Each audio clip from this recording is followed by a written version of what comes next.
sound. He cannot hear us.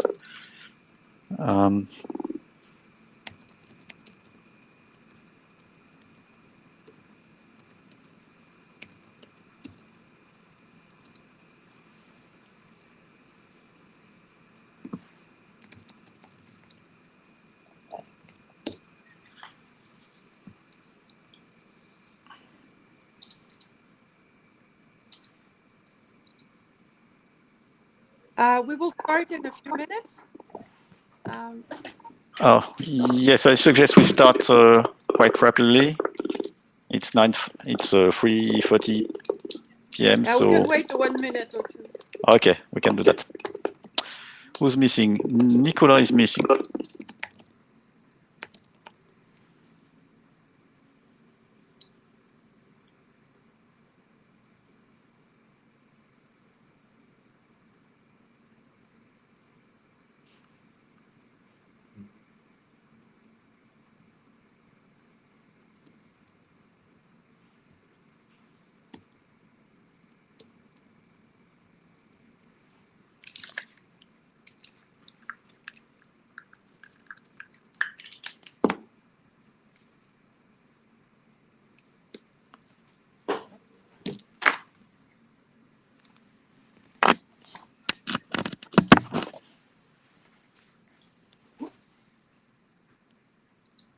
Okay, I guess we can start. Yes, welcome now I can hear. Hello. Welcome, everyone. This is the Coding for Efficient Network Communication Research Group. Next slide. Sorry. Oh, and well, I'm Marie-Josée Montpetit, and my co-chair, Vincent, is there too.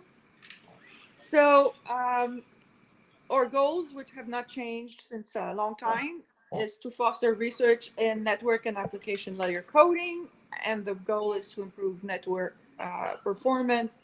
So through the years, we looked at coding libraries, the protocols to use these codes, and a lot of real-world use cases. And there's work in progress, especially in congestion control, for example. Next slide.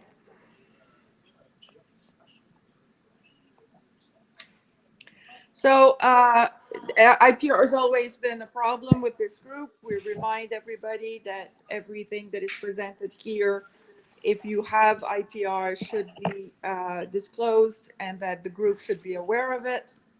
Next slide. There's also a code of conduct. There were issues this week in the IETF about people who had not read that and ended up bullying people, and that's not acceptable. So next slide. So the goal of the IRTF, I think it's also extremely important, and this is not a warning, but an advice to everyone presenting. We are not standardization.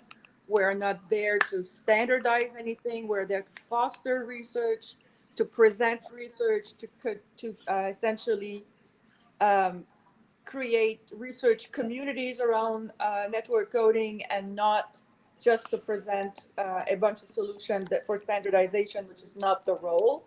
So please, when you present, highlight what is the role of the research and what the community will gain from it. Next slide.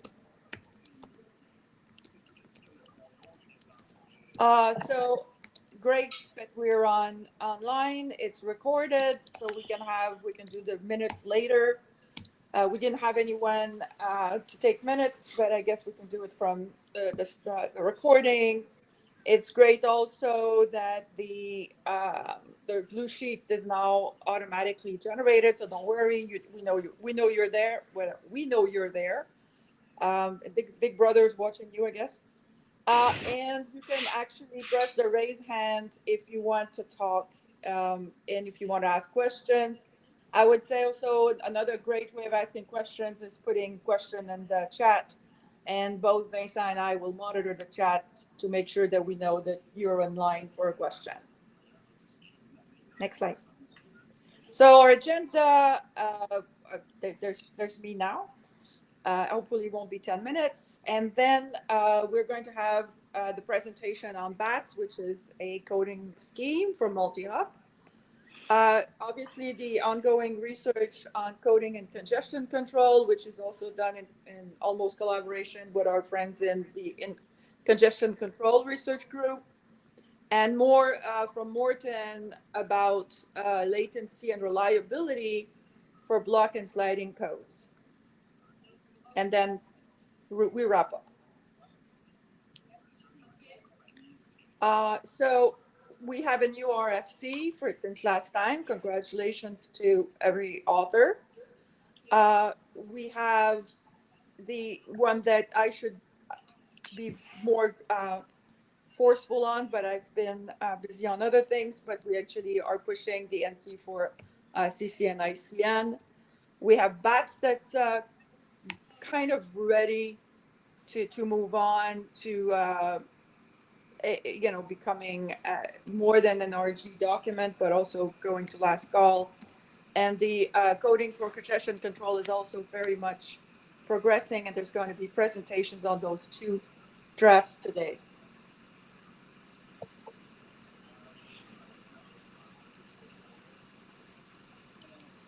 So the action needed is the coding for Quick.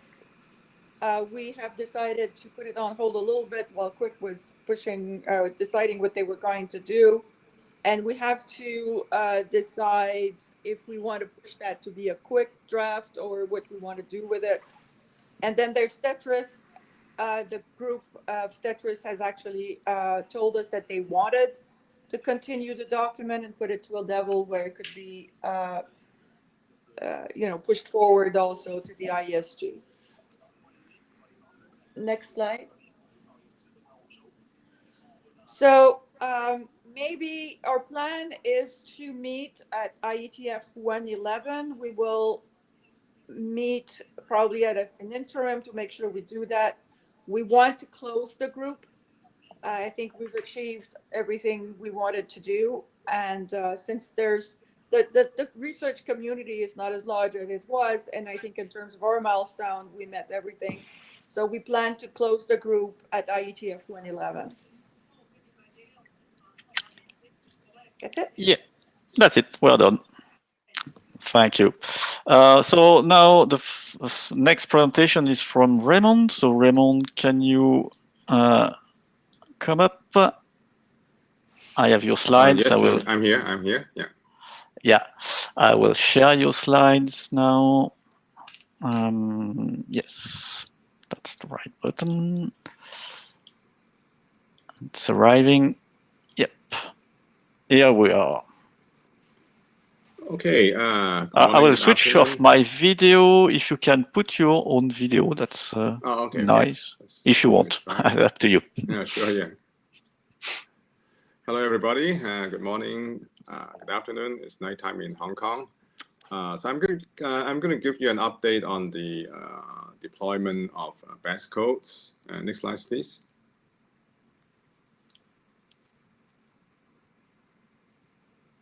Okay, so just a few very quick brief introduction. Why do we care about BATS? Because in wireless communication, multi-hop is a long-standing problem.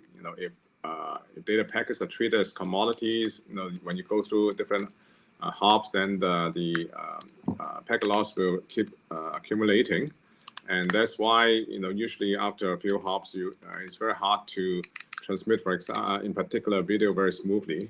And in the industry, sometimes this is referred to as the multi-hop curse.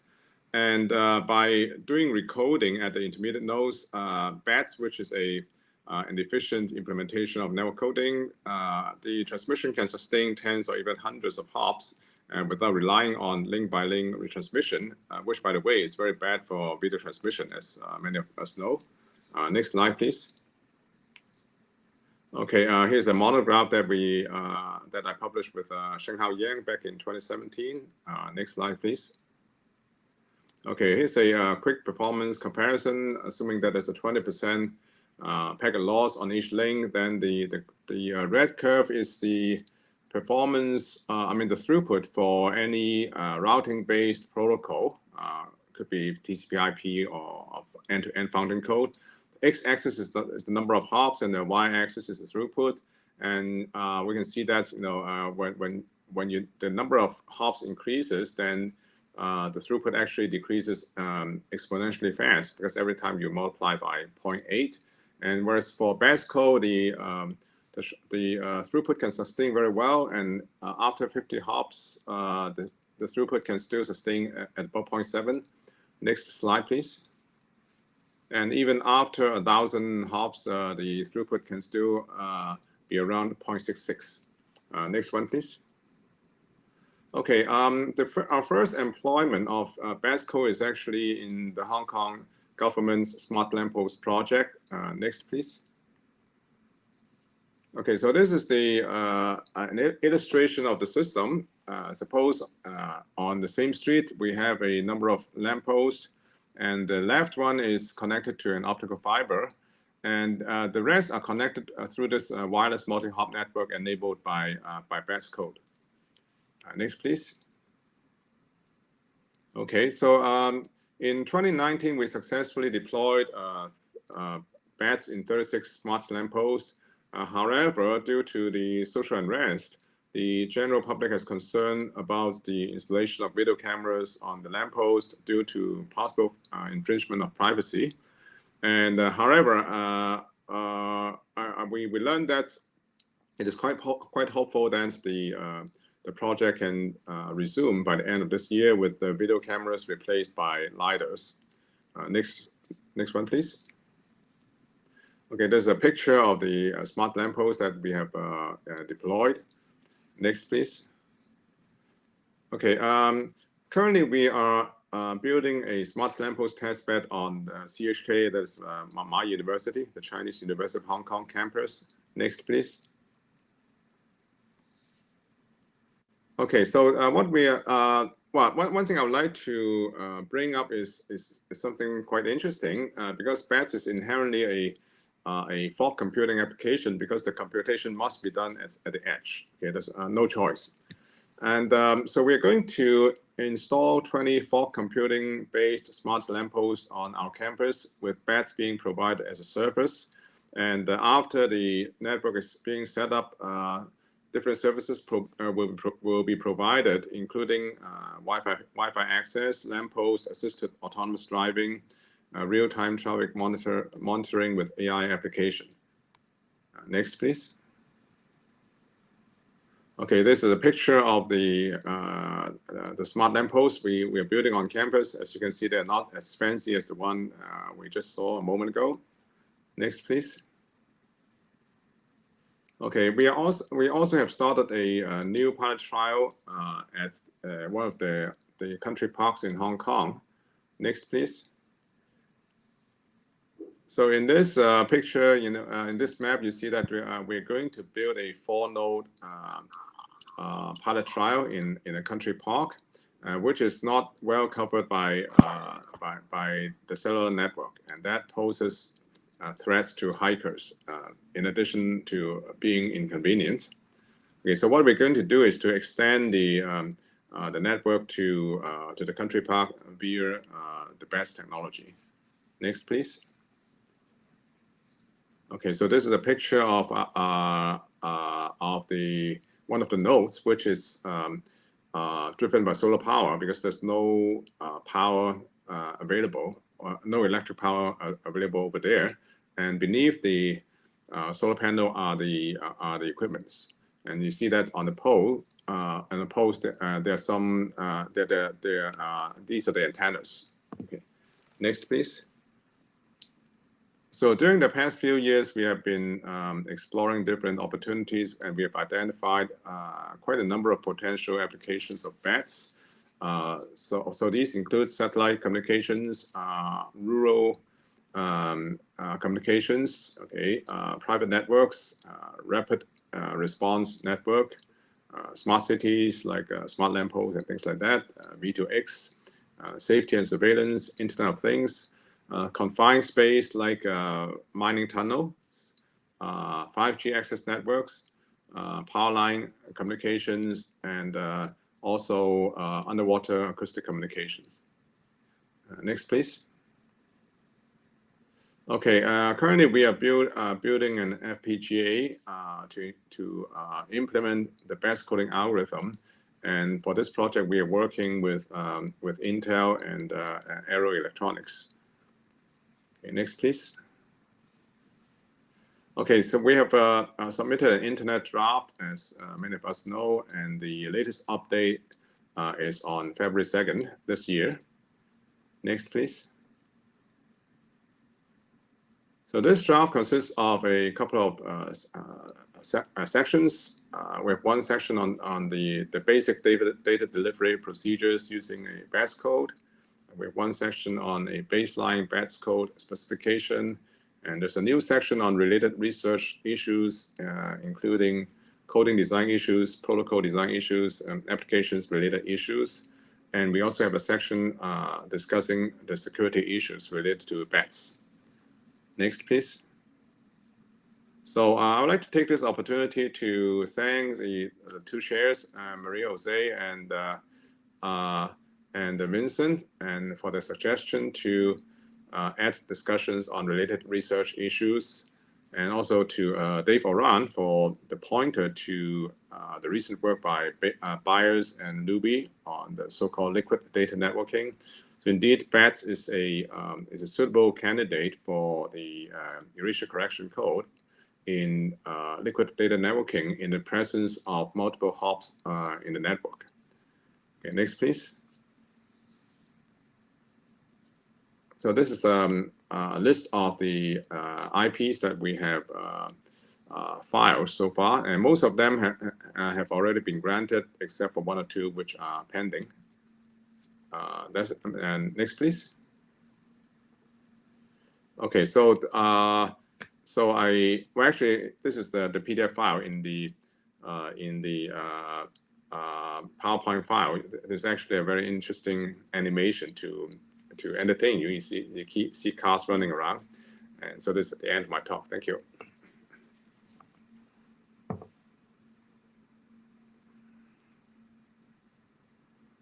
Is there any questions?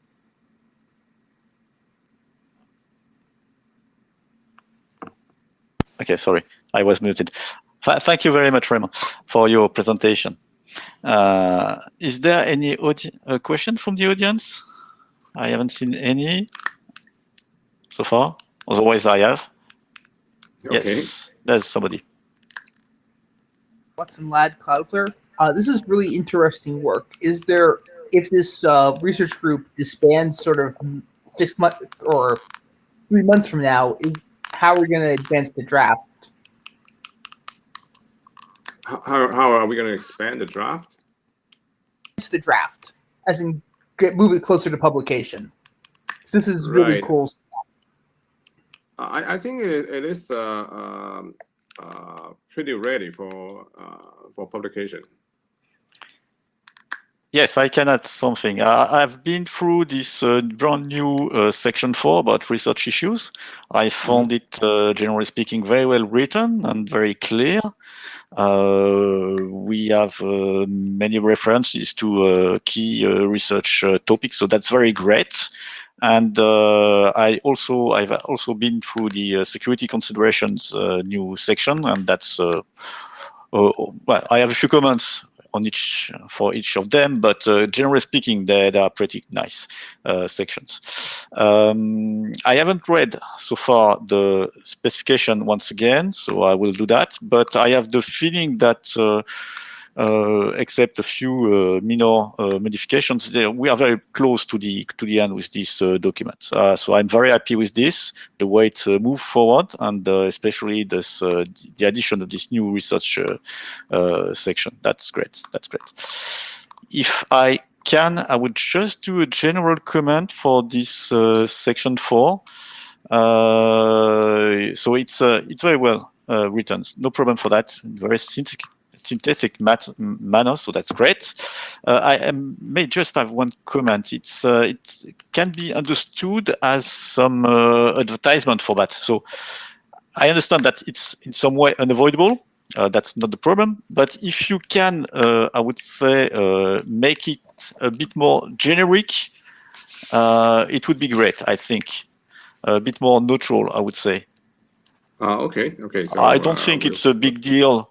It's no problem if there are many references to that, but if you can make it more generic anyway, that would be great. That's you just mean we will reduce the number of references, or? Yeah, it can be. Yeah, that can be a way to do that. Yeah. Oh, okay. I don't know what we'll the others think about it, but that's what I would say, as far as I'm concerned. Okay. Thank you. Yes, I see, Dave. Do you want to speak? The floor is yours. Hi, I'm not trying to speak for Colin here, but just with reflecting on Watson's comment, what we've done, I believe, in the IRTF in the past is we put a working research group to sleep while there's still documents going through the process, and don't formally close it till the last one's been disposed of. So I think what'll probably happen is if we're done, the active need to meet and exchange stuff, we'll just put the research group to sleep until everything gets through the process.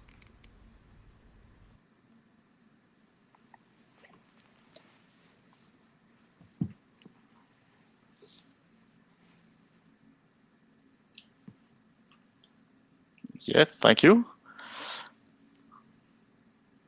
Other opinion, other comments for this document?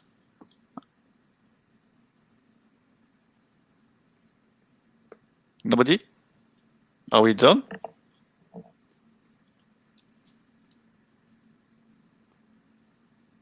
Okay, it seems.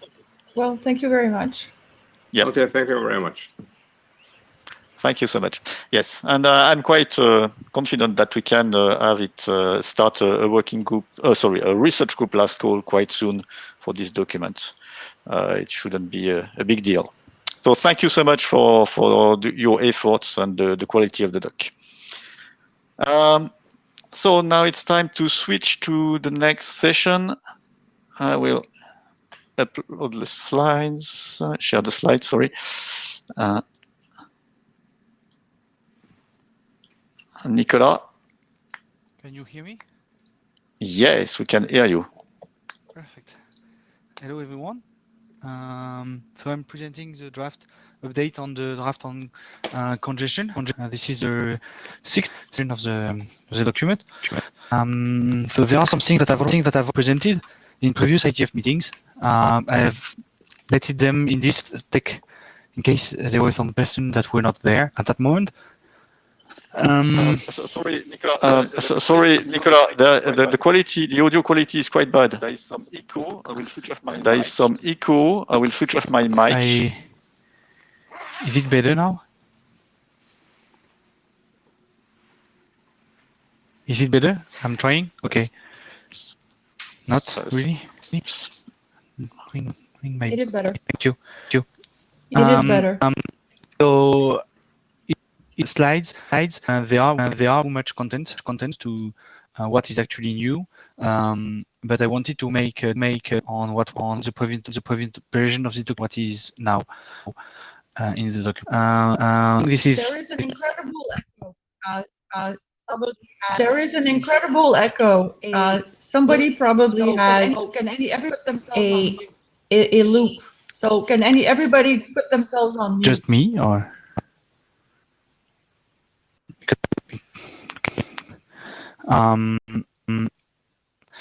Otherwise.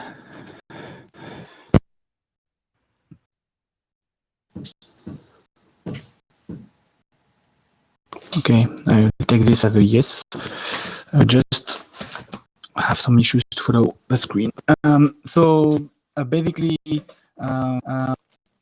we had some comments on live the previous meeting, and this helped us to improve the document. So I will try to make an emphasis on that during the presentation. So next slide, please. So next is something that was already presented before. Not describe it further. This set of experiments we have run over different set characteristics. So I think the main point that we want to highlight is on the slide. We have a lossy satellite, and we use either TCP or quick congestion controls. So can you go next slide, please?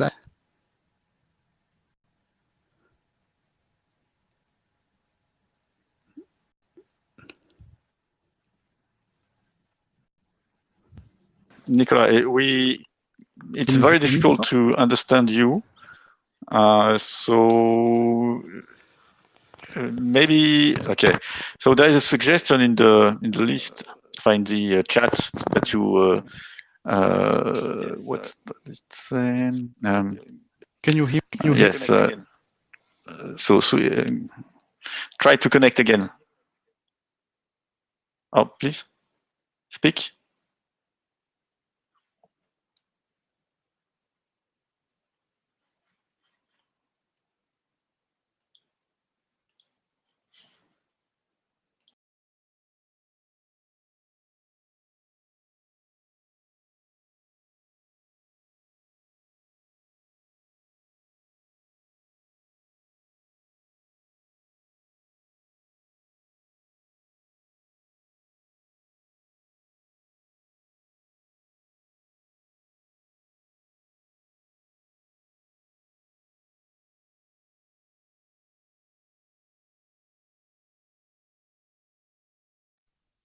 Can you hear me now? It's much better now. Okay, perfect. Sorry for that. So can you hit 4, please? In case it work really well, I will just not want to focus at a slide already presented. Next slide. The sound came back to be terrible.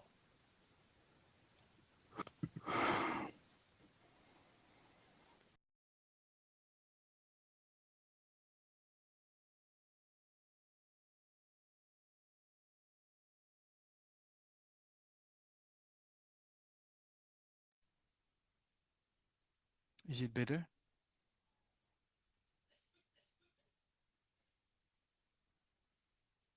Go on, speak. Okay. We cannot see. So on slide 4, we just show that having FEC improved a lot with the download and the downloading time of 20 megabytes. But then what is interesting is that the results are very different from TCP and QUIC. So that's the main point we wanted to make, is that FEC doesn't have the same impact on all the congestion controls. Then if we go to slide 6,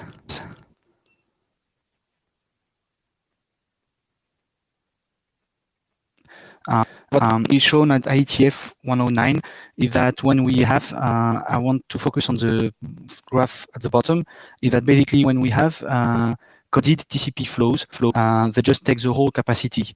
So there can be lots of fairness issues when you use coding without considering congestion control. So the objective of the slides is shown on slide 7.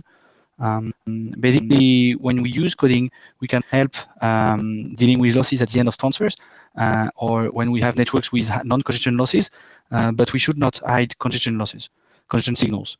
So the objective of the draft is to describe of how FEC and congestion control can coexist. And as soon as we have some research on, let's put coding in a congestion control, we should consider the aspects that are discussed in this draft. If we go to slide 8, this basically shows those main changes as the last IETF. Basically, we have reorganized the whole document. How of the figure is not to go now into the details on, but just to show that there were lots of changes, basically, IETF 109, we had comments on adding transport multipass, discussions on reliability and partial on partial. So we have some things aspect in the current version. And also, thank you, Vincent, very much for first review the document on the list. So we have tried to include most of them in updated version and other issues that were more complicated to assess quickly have been added as issues and are here on these slides to be discussed today. So what discussed, if you go to next slide, is also something that we have added in this document is what is fairness. So there is this paper that was presented in .NET in 1919 on what is fairness, and I think that is we are defining it in the draft. It's just saying that we measure fairness as the impact of coding flows when they share a bottleneck. Next slide, please. It's just some comments on what is and what is not in the scope of this document.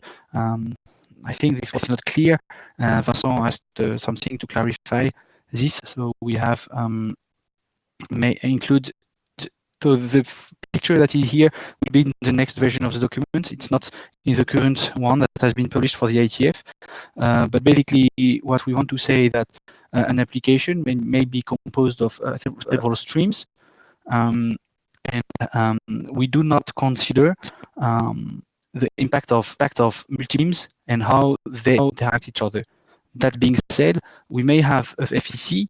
It is above a multipath transpath composed of different subflows, and we may have also FEC below a multipath transport, but in this case applies to the single flows, not to combination of the flows.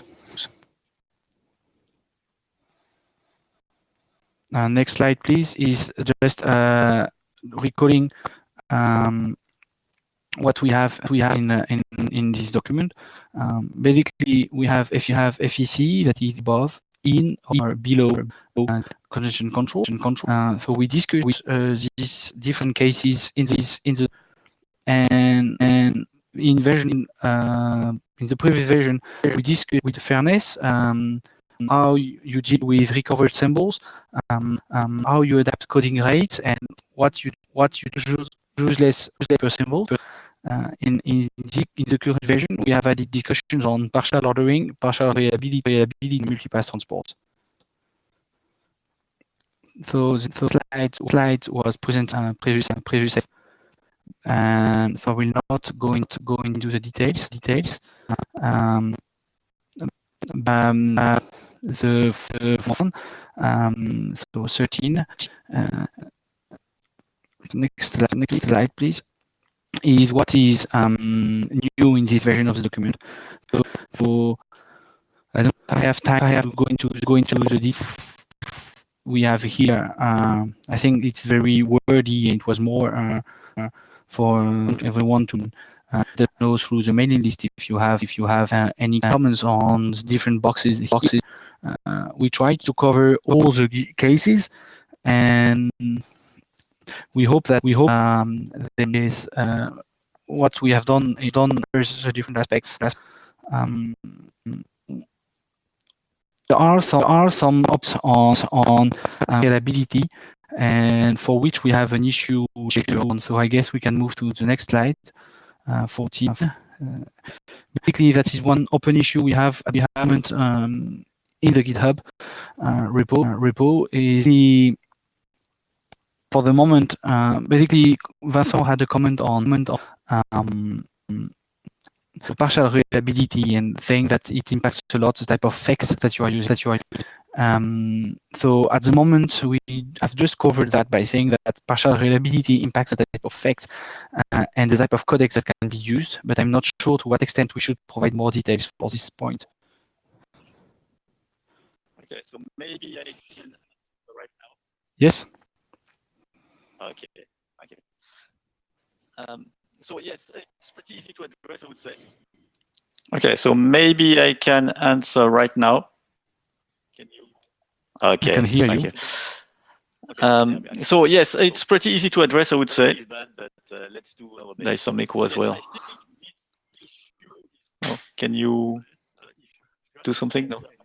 Okay, you can hear me at least. So quality is bad, but let's do our best. So yes, I think this issue is pretty easy to address. If you just mention that, okay, for instance, we can have block versus sliding windows. It can impact block sliding windows. It can also be a matter of having small versus medium or large block sizes, or also the potential, the possibility to solve a subset of the linear system. So if you add this kind of precision, I think it will solve this open issue. So we have noted that down, and we will. It's not a big deal, I would say, to address my comment. So next slide. You're welcome. The next slide covers another issue that was more related to the appropriate parametric motivation techniques. You pointed out to C 81. So indeed, I think these points impact a lot on the flow that we are considering, whether it is a constant bit rate and real time, or it is non-real time. That is what you have, at least in your in the appendix of that you showed. So at the moment, we tried to say. We just answer by saying that there's a general trade-off between the amount of redundancy to add depending on the transport layer and requirements. We do not go more into the details. I don't know if you think we should provide more detail, or you think this covers the issues, or more deep? I would say for this issue, should be almost sufficient to add a reference already existing RFC. Okay.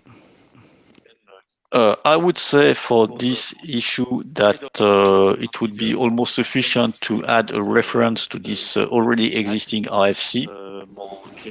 Once again, it's not that difficult, because the trade-offs are not only the amount of redundancy that could be added, it's more general than that. And we are back to the previous comment. For instance, you can achieve the same reliability, which is more or less what we try to achieve, while reducing the amount of redundant packets just by changing the nature of the fake scheme, or changing the block size if you are using the block size FEC scheme, things like that. So it's a bit more complex. But once again, I think that IFC, thank you. the one I mentioned, 8681, addresses in some way the next that one kind is, of topic. So this is a comment from Jose on what is the current research going, what is new, and we agree with the co-author that we need to add some consequent text on that in the next version. That's really a missing point we have at the moment, and we need to work more on appropriate sections for that. We just list some and some refinement, but this needs to be more structured and more. We need to provide more things. So the next slide is what we're going to do. So basically, there is a new version ongoing, and we plan to address the open issues as soon as possible. Also, try to have from other research groups, because this affects the control. We'll see and attract some synergy with other working groups on this topic. So thank you very much, and I don't know if there are questions, because I'm using a strange. I cannot see the queue. If you have any questions, please.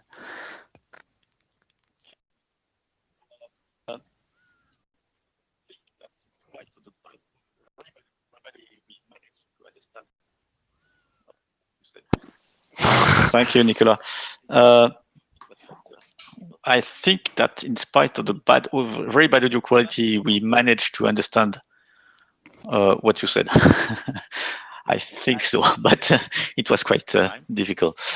Is there any question or comment from the audience? I see Marcus in the queue, but I cannot. We had get him in. many comments last time. It seems to be pretty calm this day.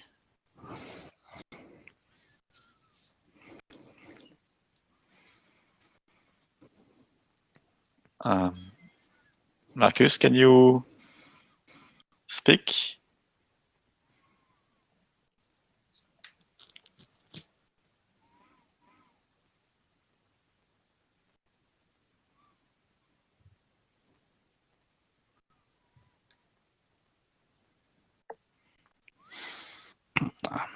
You cannot speak. We cannot speak.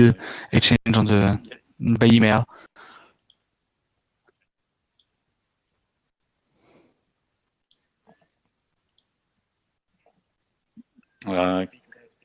Yeah, it's okay.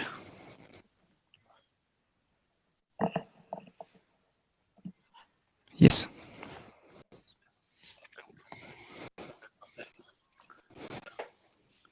Marcus speaking. Can I raise some questions? Can you hear me? Yes, very well. Sorry, I had some issues. So I'm one of the authors of the multipath DCCP draft and also of the multipath reordering draft.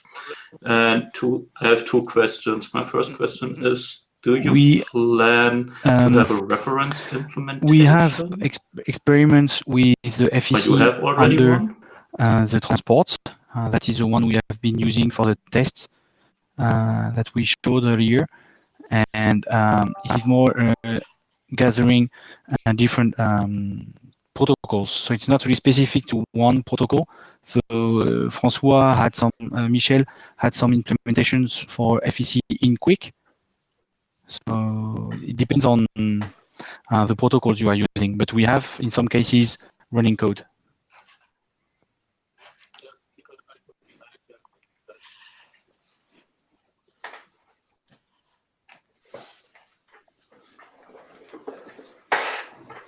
Okay, because I could imagine that this would be a great opportunity to bring this to the multipath DCCP, and if you are interested in that, you are very much welcome here. My second question is related to the multipath reordering draft, and you already commented something on the mailing list. And after having a first read through your document, I could imagine that we can leverage some synergies, but maybe we have to take this to the mailing easier on the list list because of the bad audio quality. But I think indeed there is opportunity for synergy here, because, and that's also why I sent the email saying that I guess there are some overlaps between the drafts at the moment. Yeah, okay. Thank you.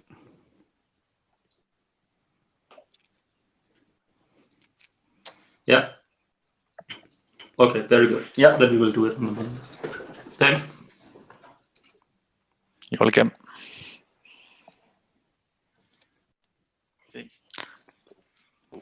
Is there anything else? We have 1 minute.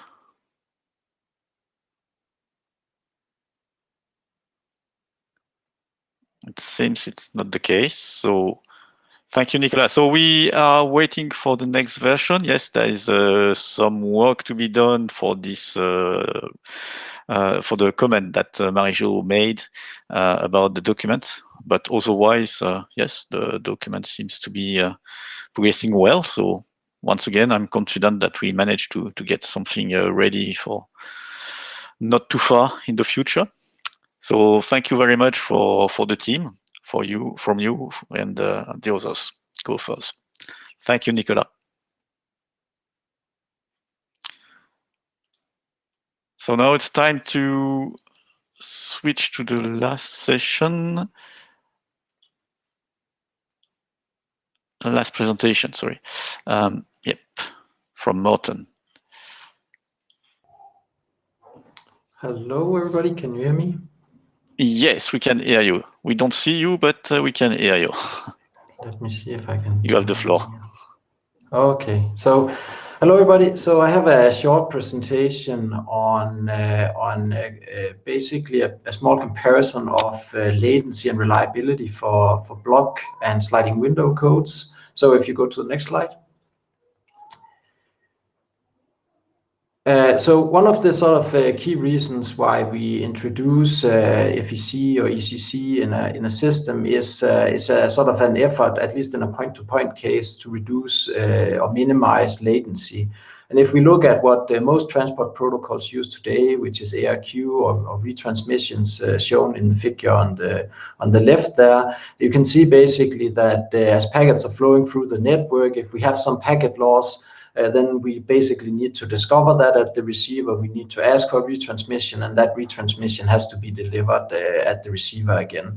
And so basically, we're going to be paying in latency for the reliability with one RTT, one round trip time per retransmission. So this can be problematic for some applications, especially when the link latency or the network latency grows. Certain applications have latency requirements in the order of hundreds of milliseconds. And so if the link latency grows too large, then we don't have time for enough retransmissions, and we need to come up with a different solution for obtaining the reliability, but still meeting the latency requirements. So one of the things that is often suggested is using encoding for that. And basically shown here in the diagram, right, the nice thing is that we can interleave these repair packets with our normal data packets.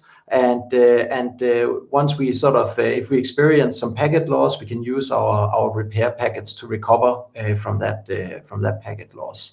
And we can combine that with retransmissions, of course, but we can also run it sort of in a unidirectional way where we just have no feedback at all from the receivers. But there's still some latency involved here. Although this figure is basically seems like there's almost no latency in the recovery, that's actually not the case.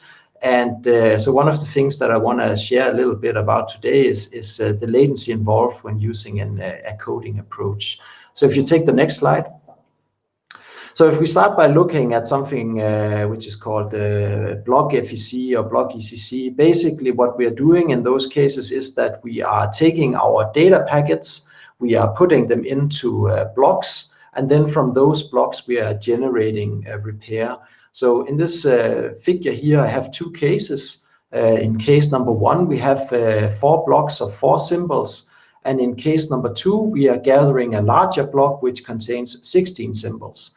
And so if we look at what the repair pattern looks like for those 2 different cases, if we look at the timeline that we have there at the bottom, you can see in case number 1, we are taking our 4 data packets and then generating 2 repair packets, then the next 4 data packets, 2 repair packets, and so forth, and the process continues. Whereas in case number 2, we are collecting the 16 data packets, and then we are generating the 8 repair packets. And if we look at the next slide, we can see that the worst case latency is the distance to repair, right? So the worst case that we can have is that we lose the first data packet, because then we have to wait the longest until we get any repair.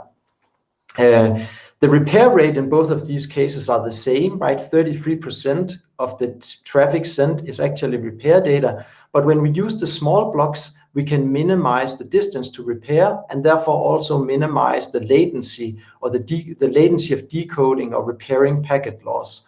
And the graph there at the bottom basically just shows, with a 5 megabit stream and a 1280 byte packet size, that the block size really matters when you look at something like latency. There are certain codes that require very large blocks. And what you can see there in that figure is that if you have a block size of more than 500, you actually have accumulated 1 second of latency inside that block. Of course, this also depends on the source, how it's transmitting data, how bursty it is, and all these kind of things. But the block size can really have a big impact on the latency that we're going to observe. And for that reason, we typically want to make the block very small in latency sensitive applications.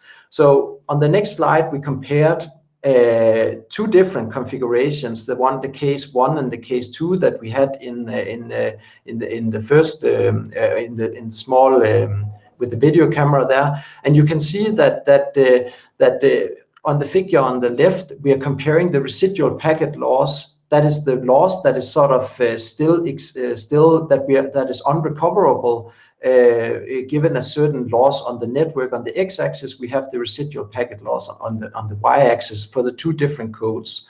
And what you can see is that the larger block code, the one that sort of accumulates more symbols before it generates repair, is capable of handling a higher amount of packet loss before it actually sort of has to give up and expose packet loss to the application. Whereas the smaller block code is more fragile because it has less it has less protection against variance in the packet loss in the channel, basically.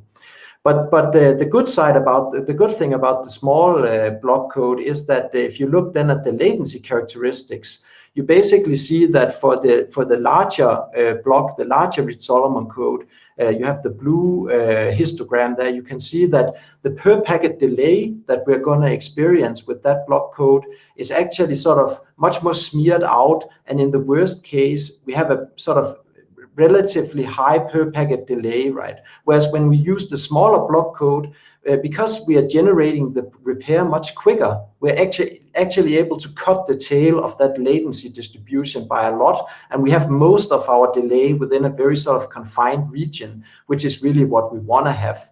So one of the things that sort of is interesting to try to investigate is how can we sort of bring these two things together, like get the residual packet loss performance of the big block code, but get the delay or the per packet delay profile of the small block code. And if you take the next slide. So one of the sort of ways that we can do that is by using the sliding window codes that have been that also Vincent has done a lot of work on, and just to give you a little bit of insights on how those perform. So just to give you also like a quick overview of how they work, right? If a block code basically, as I said, what is shown on the right, on the left. Where we are collecting 6 symbols, then we're generating 2 repair packets from those 6 symbols, and then in the next block we have the next 6 symbols, and then we generate 2 repair symbols for those packets. And sort of there's no overlap between the repair and the symbols. They're just, you know, one block is only protected by the repair symbols of that one block. If we look at something like a sliding window code, it works quite differently. But one of the key things that we can observe is that every symbol is actually protected by the same amount of repair. So if you look in the columns, you will see that every packet is included in 2 repair packets, which is exactly the same as with the block code. But what we're able to do with the sliding window code is that we're able to distribute the repair packets much more granularly inside the stream of the packets that are flowing through the network.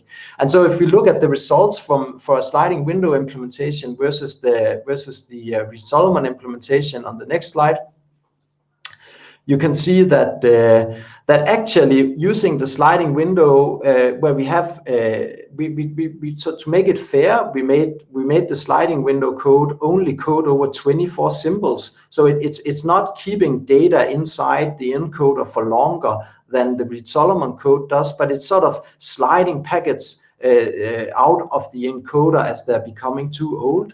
And what you can see that, and then we have a repair pattern here, which is similar to the small Reed-Solomon code, where every 4 packets we generate 2 repair, and then we can see basically that previously the 6,4 Reed-Solomon code had a worse residual packet loss profile than the larger Reed-Solomon block code. But with the sliding window code, it's actually the opposite. Even with the more granular repairs, or the more sort of evenly spread out repair, we can actually handle more packet loss before we start to sort of expose packet loss to the application. And at the same time, we are able to get the same latency profile as we had with the small Reed-Solomon code.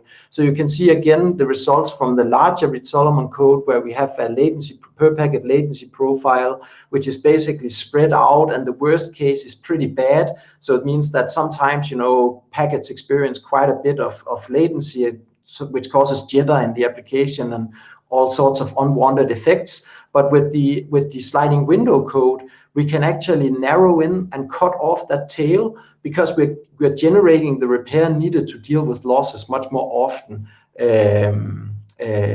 So we can basically get sort of the best of the two worlds with sliding window codes. And so I think the final slide is just a quick conclusion on our side, right? So one of the things that you should really consider is that if you're using FEC, ECC, and you have a system where latency is a important parameter to optimize for, you should really consider sliding window codes over block codes. And really, when you look at the behavior of a sliding window code, you will see that sort of in the worst case, it will just perform as a block code, right? And if you want to read some more about sliding window coding, we have a lot of documentation on how they work and different ways to configure them on that link there in our own implementation called Rely. And if you want to ask me questions, either go to the list or you can also reach out directly at morten@steinwolf.com. And if you have some questions or feedback for it, I'll be happy to discuss. Thank you so much, Martin. I have comments and questions, but is there anybody else? There's me. Okay, please. Yeah, so I will sound like the usual broken record. Is there more research being done on this? I went through an NSF group on the future of broadband, and delay and bandwidth are not the only metrics anymore. So I would like to know the research, and also this seems to be, like, I would say it's nice you checked it, but I think we kind of knew that for quite a long time, right? Anybody like me who's done sliding anything in our career know that sliding will be better than block, because you can start decoding as the window arrives and not wait for the whole block. So I'm actually wondering what else is in that research?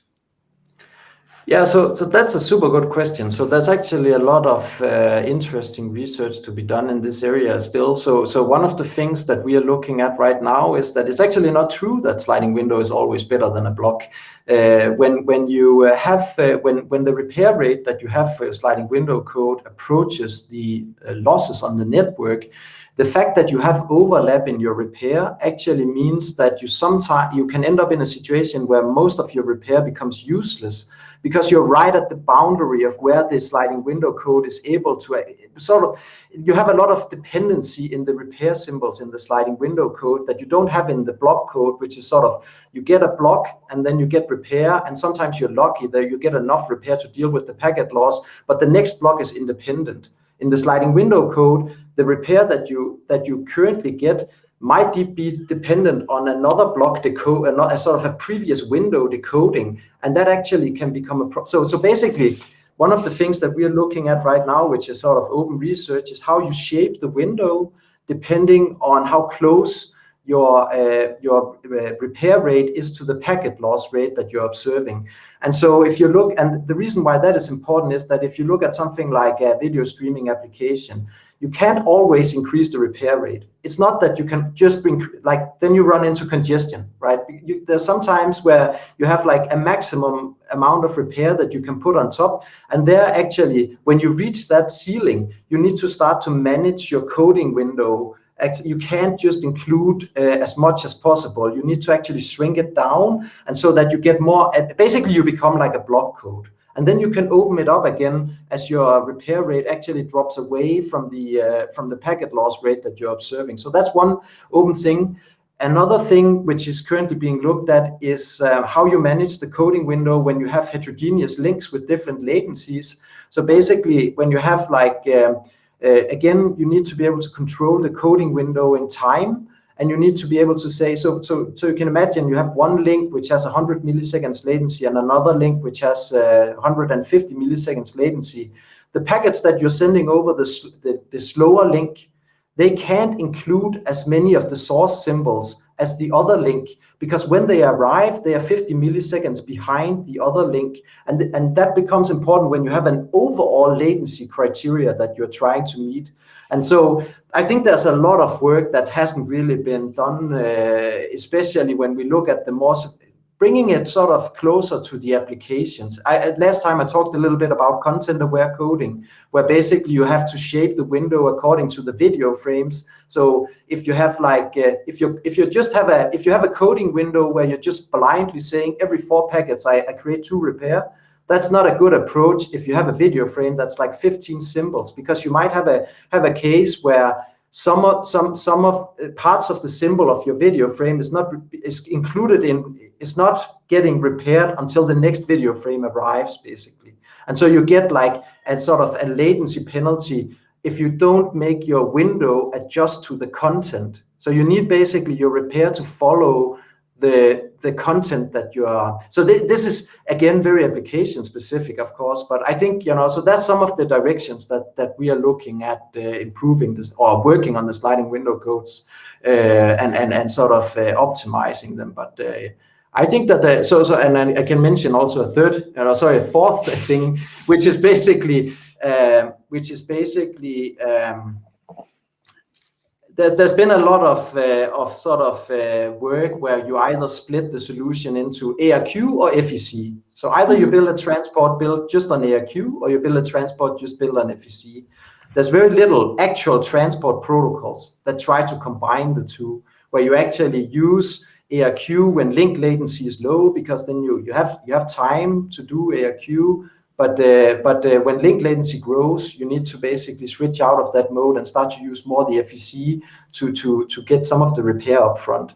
Yeah, so that's some of the areas that we are working on. And I think maybe you should mention that, should mention this in the future. And also, like, we're also looking at research communities here. So you said a lot of we, but is we just you, or is we many more universities? And I will give the floor to Watson after.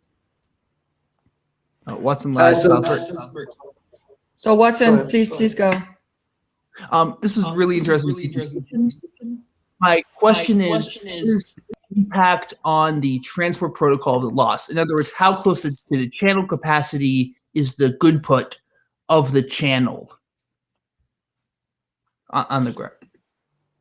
So well, there's a bunch of trade-offs involved here, right? So if you use FEC underneath a transport protocol, you can effectively mask all packet loss, but it comes at a cost of increased bandwidth, right? When you say good put, do you mean like what is the balance between the amount of repair that I'm putting on my network compared to the actual data that I'm putting in? Yeah, I mean the actual data the application's transporting. Now, obviously, there's this issue with congestion control, but assuming that you've got a fixed amount of on-the-wire packets you can send, how close are you getting to your channel with a certain amount of loss? Yeah, so I think looking at the graphs, you can see that the sliding window code is the one that gives you the best sort of reliability overhead trade-off, right? So having the same, in all of these cases, they are using 33% repair. So that means that 33% of the packets sent is repair, right? And there you're able to handle, I don't know what is the number here, like the sliding window code can handle 20% packet loss before it starts to sort of expose some packet loss to the application, right? Whereas the Reed-Solomon code is down to 10% or something, and then it starts to expose some packet loss. So clearly the coding that you can use that overhead more effectively with certain types of codes than others. But if you rely only on FEC, you have to have a certain amount of repair in order to deal with a given amount of packet loss on the network. And also how that packet loss is distributed is also has an impact. Okay, I think we need to stop here. Thank you very much, Morten. Whatever you've said after, well, during the questions, was extremely interesting, and I would be interested in having more detail on this, which is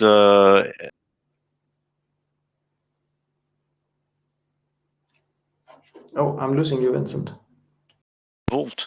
So yes, that's very important. So I hope that next time you will have time to share on this. We tried on our side a few years ago, but we've reached a situation that is not perfect. I was not totally satisfied with the way we initialize such parameters. So if you have more insight on this, that would be great. So we now need to switch, to close the session, the meeting. So thank you very much for all of you.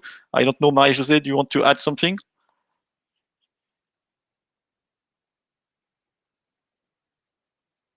I was on mute, sorry. No, I think it was an interesting, I think it was a good meeting. I think it was very interesting. The work is very interesting. It shows that there's still some things that are moving on, and it's nice to hear. Thank you, everyone. Thank you. See you next time. Bye. Goodbye.